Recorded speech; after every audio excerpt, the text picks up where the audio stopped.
En los años 60, las grandes marcas americanas libraban una guerra sin cuartel por dominar las pistas de drag. En este caos nació una criatura salvaje, radical y sin filtros, el Ford Thunderbolt. Hoy te contamos cómo esta bestia cambió las reglas del juego y se volvió leyenda en un solo año.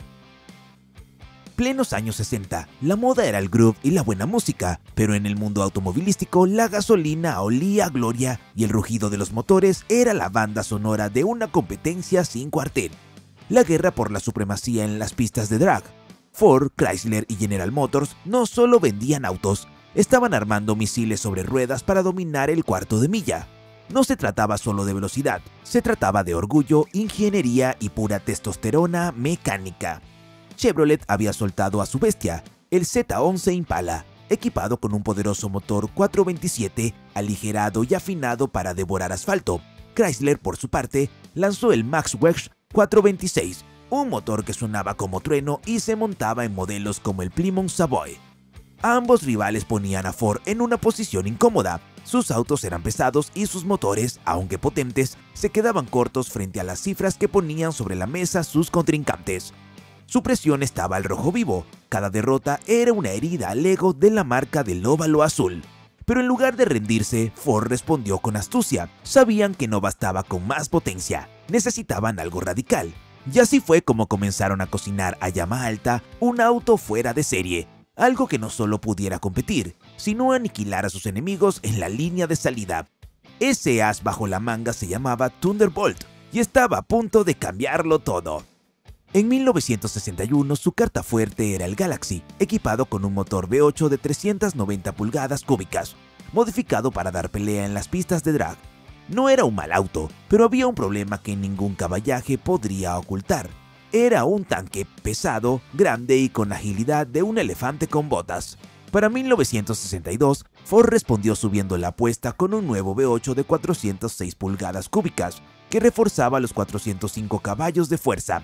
El rendimiento mejoró y con él llegaron algunas victorias, pero aún así en el duelo contra Chevrolet y Chrysler, el Galaxy seguía cargando con un lastre que no era precisamente simbólico: su peso. Los rivales eran más ligeros, más ágiles y Ford seguía cruzando la meta un par de décimas más tarde. Entonces alguien en Dearborn pensó en voz alta la idea que lo cambiaría todo. ¿Y si en lugar de hacer el auto más potente, lo hacemos también más liviano? Así nació el concepto que daría origen a una leyenda: más potencia, menos peso. En 1963, Ford presenta su nuevo motor 427, una bestia diseñada para arrasar en el cuarto de milla. Lo montaron en el Galaxy Lightweight, una versión con dieta estricta y muchas piezas aligeradas. ¿El problema? Incluso con todos los esfuerzos, el Galaxy seguía pesando más de 3.400 libras y la categoría imponía un límite de 3.200. Y entonces la pregunta mágica: ¿y si metemos este monstruo en un auto más pequeño? Así nació la chispa que encendería una de las creaciones más brutales que ha parido Detroit, el Thunderbolt. No era solo una idea, era el inicio de la leyenda. Cuando en Ford decidieron que el Galaxy era demasiado corpulento para seguir peleando en los drag strips, pusieron los ojos en un modelo más compacto, el Ford Fairlane. Este sedán intermedio era mucho más liviano que el Galaxy, lo que lo convertía en el candidato perfecto para albergar el motor 427, pero con una condición: había que operarlo a corazón abierto.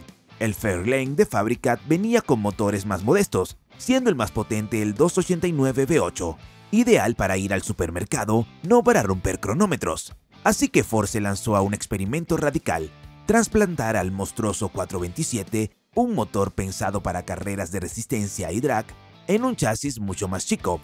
Pero claro, esto no era cuestión de sacar uno y meter otro. Hubo que hacer cirugías mayores. Se recortaron las torres de suspensión para que el motor cupiera. Se diseñaron colectores de escape a medida y se reubicó la batería al baúl para mejorar el reparto del peso. Y eso fue solo el comienzo. El interior fue desnudado con una obsesión quirúrgica. Nada que no ayudara a correr sobrevivió. Afuera la radio, las viseras, las molduras, el aislante acústico e incluso el limpiaparabrisas del lado derecho. Los asientos delanteros se reemplazaron por unos ultralivianos sacados de una Econoline, la furgoneta de carga de Ford. Y para terminar, lo vistieron de carreras: capó, guardabarros, puertas y defensas en fibra de vidrio. Algunas unidades incluso llevaban ventanas de plexiglas. El resultado era un auto que no solo rugía como una bestia, sino que pesaba menos de 3.200 libras. Ford había creado una especie de Frankenstein musculoso, afilado y con set de asfalto, que lejos de ser un modelo de producción, era más un misil artesanal con nombre propio. El arma del Ford Thunderbolt era un motor que parecía sacado directamente de una novela de ciencia ficción automotriz. El 427 SOHC, también conocido como Cammer oficialmente. Ford decía que tenía 425 caballos de fuerza, pero eso no era más para calmar a los aseguradores. En realidad, muchos pilotos y expertos estimaban que superaba los 500 caballos de fuerza sin sudar, y algunos incluso hablaban de cifras cercanas a los 600 cuando se lo afinaba bien. Este V8 de 7 litros era una obra de ingeniería brutal. Tenía una relación de comprensión de 12.7 a 1, lo que exigía gasolina de carreras sí o sí. Alimentado por dos carburadores Holley de 4 gargantas y un sistema de inducción Ram Air que empujaba aire frío directamente a las gargantas del monstruo, el motor rugía con una violencia deliciosa. Ford ofrecía dos transmisiones, una manual de 4 marchas y una automática de 3 velocidades, pero ninguna era suave. Todo estaba pensado para explotar en los primeros 400 metros, y para que la potencia llegara al piso sin dramas, se usó un diferencial con relación 4.57 a 1, ideal para lanzar el auto como un proyectil desde parado. La historia del Ford Thunderbolt no solo es una leyenda por su potencia bruta, sino también por el misterio que rodeó su producción. Solo se fabricaron 100 unidades con un objetivo claro: cumplir con el mínimo requerimiento de la NHRA para poder competir en la categoría Superstock. Y Ford no quería solo competir, quería dominar. Los primeros 11 Thunderbolt salieron pintados en un elegante rojo burdeos, casi como si quisieran pasar desapercibidos, pero pronto se cambiaron al clásico Wimbledon White, más acorde con el estilo agresivo y sobrio del coche. Todos llevaban de fábrica el famoso eje trasero Ford de 9 pulgadas, robusto, resistente y preparado para resistir todo el torque salvaje del 4.7. La producción fue casi artesanal, en parte por la complejidad de las modificaciones y en parte porque esto era más un proyecto de competencia disfrazado de coche de calle. Cada Thunderbolt era una mezcla meticulosa de piezas livianas, ajustes quirúrgicos y potencia sin filtros. Era un auto nacido en la clandestinidad para reinar legalmente en las pistas, y vaya que lo logró. En cuanto el Ford Thunderbolt tocó la pista, el resto supo que el juego había cambiado. Este coche no estaba aquí para hacer amigos, sino para hacer historia, en tiempo récord. Literalmente, desde su debut, los tiempos hablaban por sí solos, promedios por debajo de los 11 segundos en el cuarto de milla, una bestia en línea recta que no perdonaba errores. La mejor marca registrada fue de 11.08 segundos a 128 millas por hora, una cifra impresionante incluso para los estándares actuales. Pero en 1964 eso era simplemente de otro planeta. El Thunderbolt no solo era rápido, era un escándalo mecánico con ruedas, y eso lo sabían muy bien quienes osaban alinearse al lado de él.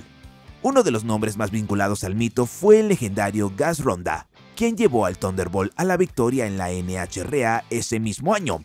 Su habilidad como piloto combinaba con el salvaje poder del coche. Fue la receta perfecta para arrasar, y así lo hizo. Aunque su reinado fue breve, el Thunderbolt se convirtió en leyenda en tan solo un año. No necesitó una década de competencia. Un puñado de carreras bastó para que su nombre quedara grabado en el Olimpo del drag racing. Fue el golpe en la mesa de Ford. En 1965, el panorama automotriz dio un giro brusco y rugiente.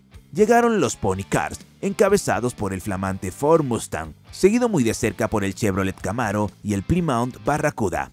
Eran más pequeños, más livianos, más económicos y más atractivos para el nuevo público joven que quería velocidad con estilo, sin parecer que iban a correr las 24 horas de Le Mans. El Thunderbolt, con su brutalidad sin filtros y su naturaleza radical, de pronto parecía un dinosaurio en una pista de skate. Su diseño, pensado exclusivamente para drag racing, no encajaba en la nueva tendencia que pedía versatilidad, confort y un toque de rebeldía. Ya no bastaba con ser el más rápido, ahora había que lucir bien y ser práctico para el día a día. Así el Thunderbolt salió de escena casi tan rápido como entró. No hubo segunda generación, ni rediseño, ni despedida con fuegos artificiales. pero lo que sí quedó fue su increíble legado, un símbolo de la era más salvaje de las carreras de aceleración, una leyenda construida en apenas un puñado de unidades y un año glorioso. Hoy en día, toparse con un Ford Thunderbolt original es como encontrar un unicornio con licencia de correr el cuarto de milla. Solo se fabricaron 100 unidades, y muchas fueron destruidas, modificadas o simplemente desaparecieron con el tiempo. Por eso, cuando uno aparece en una subasta, el mundo de los coleccionistas contiene la respiración. Su valor puede superar fácilmente los $300,000, y no solo por su rareza, sino por todo lo que representa. El Thunderbolt no es simplemente un coche viejo con un motor grande, es una cápsula del tiempo que guarda la esencia de una época donde las reglas se doblaban y los fabricantes jugaban al límite con tal de ganar. Es el testamento mecánico de un momento en que la velocidad importaba más que el confort, y el rugido del motor era la banda sonora de los fines de semana. Para muchos, el Thunderbolt es más que una máquina. Es un emblema de la audacia, una declaración de guerra sobre ruedas y un recordatorio de cuando Detroit producía auténticos monstruos con licencia de calle. Su legado no solo vive en los libros de historia del automovilismo, sino también en cada fan que se emociona al escuchar su nombre. El Thunderbolt fue un experimento loco, brutal y breve, pero suficiente para escribir su nombre con fuego en la historia del automovilismo. No fue el más bonito ni el más cómodo, pero sí uno de los más temidos. Y en una era de exceso y velocidad, eso era todo lo que importaba. Si te gustó el video, no olvides comentar, compartir y suscribirte para ver más videos como este. Esto es El Garaje. Nos vemos en el próximo video.